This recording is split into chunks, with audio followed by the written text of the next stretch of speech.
তাহলে দেখো আমি এখানে লিখছি এক্স প্লাস বি আর একটা লিখছি সি এক্স প্লাস ডি যদি আকারে থাকে, তাহলে তুমি এটা ডোমেন যখন নির্ণয় করতে যাবা, তাহলে এই ডোমেন নির্ণয় করতে গেলে এখানে একটা দেখো তো একটা বিষয় আছে যে নিচে যেটা আছে সি এক্স প্লাস ডি, নিচে কখনো যদি জিরো হয়ে যায় সামথিং ভাগ জিরো, এটার মানে আমরা কি লিখতে পারি অসংজ্ঞায়িত অথবা ইনফিনিটি লিখি, তাহলে সি এক্স প্লাস ডি এইটা কখনো জিরো হবে না।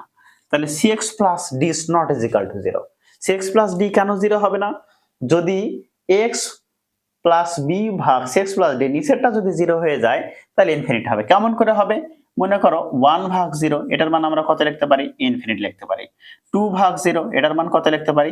ইনফিনিটি লিখতে পারি। তাহলে এগুলো তো অসংজ্ঞায়িত হয়ে যাবে। তাই ডোমেনের ক্ষেত্রে আমার লক্ষ্য রাখতে হবে যে x এর সব মান বসালেই হবে না, যে মান বসালে পুরো y এর মান অথবা f(x) এর মানটা সংজ্ঞায়িত হবে, অর্থাৎ কি হবে? বাস্তবসম্মত হতে হবে, বাস্তব হতে হবে। যদি হয় তাহলে সেটা ডোমেন, ওই x এর মানটাই ডোমেন হবে। তাহলে এবার লক্ষ্য করে cx প্লাস d এটা কখনো জিরো হবে? জিরো হবে না। তাহলে cx plus d is not is equal to zero হয়, তাহলে cx is equal to minus not is equal to d। তাহলে এটা ক্ষেত্রে কি হবে? দেখো x not is equal to minus d ভাগ c লেখা যায়। কত লেখা যায়? x not is equal to minus d ভাগ c। মানে এটা ডোমেন কি হবে? এটা লক্ষ্য করো, এটা ডোমেন কি হবে? ডোমেন হচ্ছে দুনিয়ার সকল নাম্বার হবে শুধু মাইনাস ডি ভাগ সি বাদে। কি হবে? ডোমেন সকল নাম্বার হবে শুধু মাইনাস ডি ভাগ সি বাদে। আর এটা রেঞ্জ নির্ণয়ের একটা সুন্দর শর্টকাট আছে। রেঞ্জ নির্ণয় শর্টকাট হচ্ছে রিয়েল নাম্বার থেকে কি হবে? শুধু এক্স এর সহগ। এটা আমরা এই ম্যাথটা পুরো বড় ভাবেও করে দেখব, আবার ছোট ভাবে করে, দুই ভাবে করব আমরা। হ্যাঁ, তাহলে রেঞ্জটা কি হবে? রিয়েল নাম্বার থেকে এক্স এর সহগ উপরে এবং নিচে দুই জায়গায় এক্স এর সহগ বাদ হবে। তাহলে এটা শর্টকাট। হ্যাঁ, তাহলে উপরে এক্স এর সহগ কত এ আর নিচে এক্স এর সহগ কত সি। এবার এটার শর্টকাট আবার এফ ইনভার্স এক্স ও নির্ণয় করা যায়। তাহলে এফ ইনভার্স এক্স আমরা যদি শর্টকাটে নির্ণয় করি, এফ ইনভার্স এক্সটাও যদি শর্টকাটে নির্ণয় করি, তাহলে কি হবে? তাহলে মনে রাখবা যখন এফ অফ এক্স একটা ফাংশন দেয়া থাকবে সেটা কি ax প্লাস বি, এবং আরেকটা কি থাকবে cx প্লাস ডি যদি দেয়া থাকে, তাহলে মনে রাখবা এই মাইনাস গুণ হয়ে এখানে চলে যাবে, এবং এখানে যা থাকবে ওইটা মাইনাস গুণ হয়ে এখানে চলে আসবে।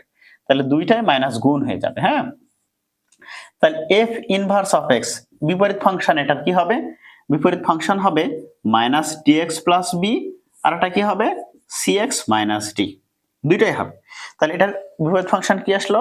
মাইনাস dx প্লাস বি, আর এটা কি হবে cx মাইনাস a।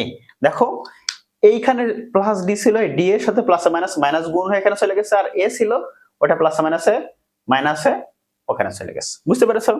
তাহলে এটা দেখো এটা ইনভার্স ফাংশন আমরা পেয়ে গেছি। তাহলে এটা তোমরা লিখে রাখতে পারো সাইডে।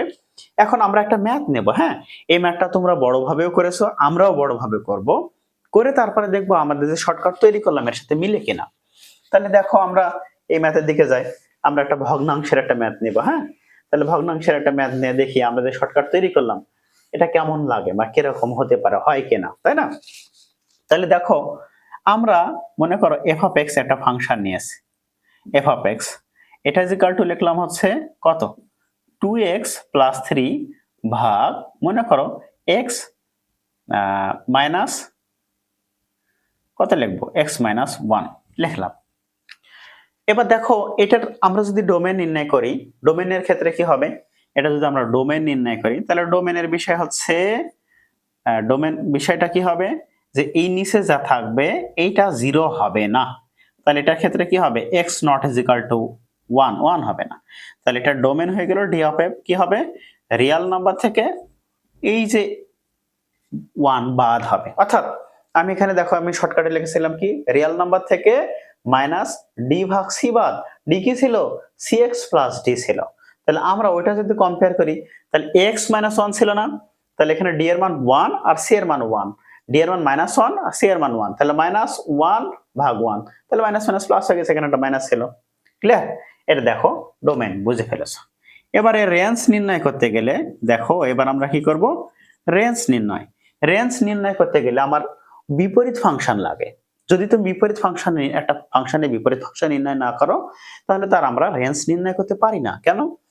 একটা ফাংশনের ডোমেন যা হবে, কোডোমেন যা হবে, বিপরীত ফাংশনের বিপরীত ফাংশনে কি হবে, ওই ফাংশনের কোডোমেন বিপরীত ফাংশনের ডোমেন হয়ে যায়, আর এইটার ডোমেন ওইটার কোডোমেন হয়ে যায়, ইন্টারসেন্স করে। তাহলে যদি ইন্টারসেন্স করেছে তাহলে কি হবে, আমরা একটা ফাংশনের ডোমেন যেভাবে নির্ণয় করি ওর বিপরীত ফাংশনের রেঞ্জ ফাংশনের ডোমেনের মতো করে করব। হ্যাঁ, অর্থাৎ একটা ফাংশনের বিপরীত ফাংশন তৈরি করে ডোমেনের মতো করে ফর্মুলা করে যেটা পাবো ওইটাই হবে ওই ফাংশনের রেঞ্জ। যেমন আমি এখানে লিখেছি y is equal to f of x is equal to কত পাইছি 2x plus 3 ভাগ এটার ক্ষেত্রে আসছে x minus 1। এটা যদি আমরা ইনভার্স ফাংশন তৈরি করতে যাই তাহলে এটার একটা সুন্দর রুল ছিল, y is equal to f of x লিখতাম, তাহলে x is equal to কত হবে f ইনভার্স y, কত হবে x is equal to আমরা লিখেছি f ইনভার্স y। এখন দেখো y is equal to আমরা লিখেছি 2x plus 3 ভাগ কত আসছে x minus 1, তাহলে এটার ক্ষেত্রে y into x minus 1 is equal to কত হবে 2x plus 3, তাহলে এটার ক্ষেত্রে কি হবে xy minus y, এটার ক্ষেত্রে কত আসে 2x plus 3, তাহলে এটার ক্ষেত্রে কি হবে দেখো তো xy minus 2x is equal to y plus 3 লেখা যায়। আমি এইখানে x কমন নিলাম তাহলে কত হবে y minus 2, এটা কত আসে y plus 3, তাহলে কত আসছে y minus 2 আর এটা কত আসছে y plus 3।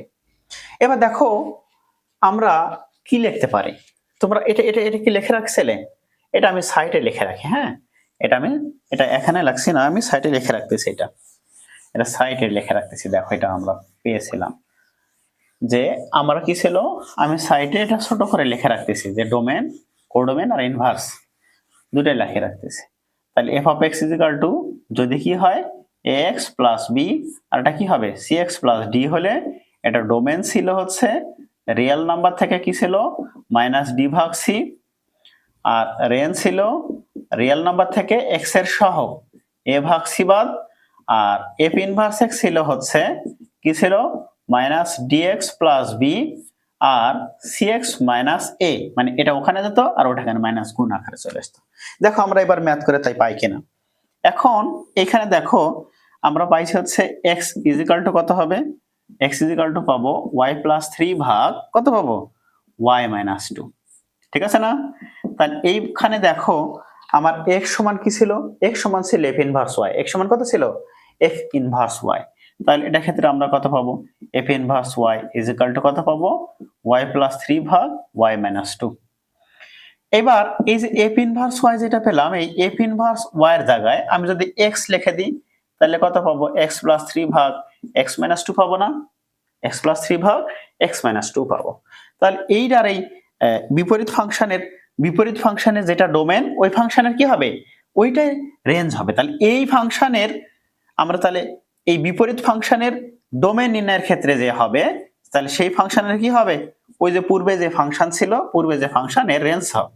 তাহলে রেঞ্জ নির্ণয় করতে গেলে দেখো x minus 2 is not equal to 0, x minus 2 কি হবে না 0 হবে না, মানে ওই ডোমেনের মতো করে নির্ণয় করব। তাহলে এটা রেঞ্জ হবে রিয়েল নাম্বার থেকে, রেঞ্জ কি হবে r of f মানে রেঞ্জ ফাংশনের রেঞ্জ, তাহলে রিয়েল নাম্বার থেকে কত বাদ 2 বাদ, কত বাদ 2 বাদ, আর f ইনভার্স x কোনটা পাইছে এটা, আর ডোমেন কোনটা পাইছে ওটা, ডোমেন তো আমরা বুঝেছি। এবার দেখো তো আমরা যে শর্টকাট তৈরি করেছিলাম তার সাথে মিলে কিনা f of x, দেখো আমরা এখানে f of x কত পাইছি, f of x কত নিয়েছিলাম 2x plus 3, তারপর কত লিখেছিলাম x minus 1। তাহলে এটা যদি f ইনভার্স নির্ণয় করি তাহলে আমাদের শর্টকাট কি ছিল, আমাদের শর্টকাট ছিল দেখো এইটা ওখানে গেছে মাইনাস গুণ হয়ে ওইটা এখানে আছে মাইনাস হয়ে, তাহলে এই যে 2 এই 2টা মাইনাস গুণ হয়ে এখানে চলে আসবে, তাহলে এখানে যদি আসে তাহলে কত হবে আর এই মাইনাস গুণ হয়ে এখানে চলে আসবে, তাহলে মাইনাস আর মাইনাস প্লাস হয়ে গেছে x plus 3, দেখো এই মাইনাস 1 আর এই মাইনাস গুণ হয়ে প্লাস হয়ে গেছে, তাহলে মাইনাস 1 আর মাইনাস গুণ হয়ে যদি প্লাস হয়ে যায় তাহলে এই এটার সাথে গুণ হয়ে কত হবে মাইনাস 1 আর 1 মিলে প্লাস 1 হয়েছে, তাহলে 1 এর সাথে x গুণ করলে x হবে x plus 3, আর এই যে 2 এই 2 মাইনাস গুণ এখানে চলে আসবে, তাহলে কত হবে x minus 2। দেখো আমার ইনভার্স ফাংশন কি ছিল x plus 3 x minus 2, তাহলে আমার শর্টকাট কাজ করেছে না। এবার দেখো এইটা রেঞ্জ কি ছিল, আমরা রেঞ্জ নির্ণয় সূত্র কি ছিলাম, রেঞ্জ নির্ণয় সূত্র শিখছিলাম হচ্ছে রিয়াল আর মাইনাস এক্স এর সহগ, তাই তো শিখছিলাম। তাহলে দেখো তো এটার ক্ষেত্রে এক্স এর সহগ কত, উপরে এক্স এর সহগ কত 2, নিচে এক্স এর সহগ কত 1, তাহলে 2/1 কত হবে 2। ঠিক আছে, তাহলে দেখো আমরা শর্টকাটে যেটা শিখেছিলাম ওইটা মিলে যায়। আমি আরেকবার দেখাচ্ছি। f of x is equal to 2x plus 3 ভাগ x minus 1 ছিল। এখন আমার ওইখানেও একই ধরনের ছিল, তাহলে ওই ম্যাথটা আমি করে ফেলেছি, করে দেখেছি যে ডোমেনের ক্ষেত্রে কি হবে, নিচেরটা যেটা হবে না, তাহলে এটা ছিল। ঠিক আছে, ইনভার্স ফাংশন করে ফেলেছি। ইনভার্স ফাংশনে আমরা যে শর্টকাট শিখেছি সেটার ক্ষেত্রে কি ছিল, এইখানে যেটা আছে ওইটা গুণ হয়ে এখানে চলে যাবে, মাইনাস গুণ হয়ে, আবার এইখানে যা আছে ওইটা গুণ হয়ে মাইনাস গুণ হয়ে নিচে চলে আসবে। অর্থাৎ কি আসতেছে, মাইনাস ডিএক্স প্লাস বি আর সিএক্স মাইনাস এ। ঠিক আছে, তো এটা ইনভার্স ফাংশন পেয়ে গেছিলাম। আবার রেঞ্জ কি ছিল, আর মাইনাস এক্স এর সহগ উপরে এ নিচে সি। তাহলে F of x 2x plus 3 ভাগ x মাইনাস 1 যদি হয়, তাহলে এইটার ইনভার্স ফাংশন কি হবে, এই মাইনাস গুণ হয়ে এখানে চলে গেছে, ওইটা মাইনাস গুণ হয়ে এখানে চলে যাবে। তাহলে x প্লাস 3 x মাইনাস 2, এবং রিয়েল নাম্বার হবে আর মাইনাস এক্স এর সহগ। তার এক্স এর সহগ এফ অফ এক্স এর।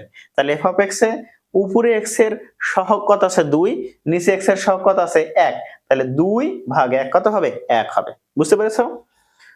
তাহলে এটা ক্লিয়ার। এবার তোমরা আমাকে বলো, আমি এরকম আরো কয়েকটা উদাহরণ নিতে পারি না? আরো কয়েকটা যদি উদাহরণ নেই তাহলে কি আসবে বলো তো তোমরা? তাহলে দেখো আমি আরো কয়েকটা উদাহরণ নিচ্ছি। যদি আরো কয়েকটা উদাহরণ নেই তাহলে কি হবে,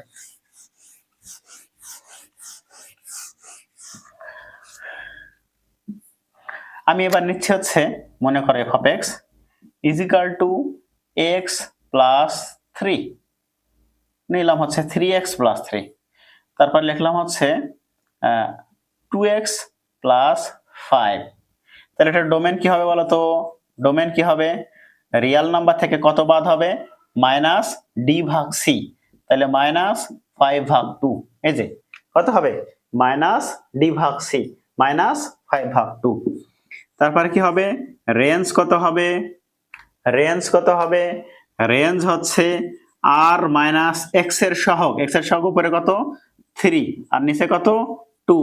আমি যদি বলি এটার এফ ইনভার্স এক্স কত হবে, এফ ইনভার্স এক্স নির্ণয় করলে কি হবে, এই পুরোটা গুণ হয়ে এখানে চলে যাবে, আবার এই পুরোটা গুণ হয়ে এখানে কি গুণ হয়ে মাইনাস গুণ হয়ে দুই জায়গায়, তাহলে মাইনাস গুণ হয়ে যদি চলে যায় তাহলে কি হবে মাইনাস 5x প্লাস 3, তারপরে কি হবে 2x মাইনাস 3। এখন তোমাদের মনে গভীর প্রশ্ন জাগতে পারে যে আমি ইনভার্স ফাংশন কেন করব। এটা তো এমসিকিউ এরকম আসতে পারে যে এত হলে, যেমন মনে করো এটারই এরকম আসতে পারে এফ ইনভার্স 0 সমান কত, এফ ইনভার্স 0 সমান কত। তাহলে তুমি ইনভার্স ফাংশন যদি নির্ণয় করতে পারো তাহলে শুধু মান বসাই দিবা, তাহলে মান বসাই দিলে তোমার খুব সহজে মানটা হয়ে যাওয়ার কথা না, খুব সহজেই হয়ে যাবে। তাহলে আমি তোমার এরকম আরেকটা ম্যাথ নিলাম, মনে করো F of x is equal to x minus 1 আর এটা লেখা আছে এক্স প্লাস 2। আমি বললাম এফ ইনভার্স 2 সমান কত, এফ ইনভার্স 2 সমান কত, তাহলে তোমরা করবে কেমন করে, দেখো এটার আমি যদি প্রথমে এফ ইনভার্স এক্স নির্ণয় করি তাহলে কত হবে মাইনাস 2x মাইনাস 1, আবার কত হবে x মাইনাস 1 হয়ে যাচ্ছে না, তাহলে এফ ইনভার্স যদি আমি 2 নির্ণয় করি তাহলে মাইনাস 2 ইন্টু 2 মাইনাস 1, তাহলে এটার ক্ষেত্রে কত হবে 2 মাইনাস 1, তাহলে মাইনাস 2 মাইনাস 2 দুগুণ 4 মাইনাস 5 চলে আসে, আর নিচে আসে হচ্ছে 1, তাহলে এটা পেয়ে গেছো মাইনাস 5। বুঝতে পেরেছো?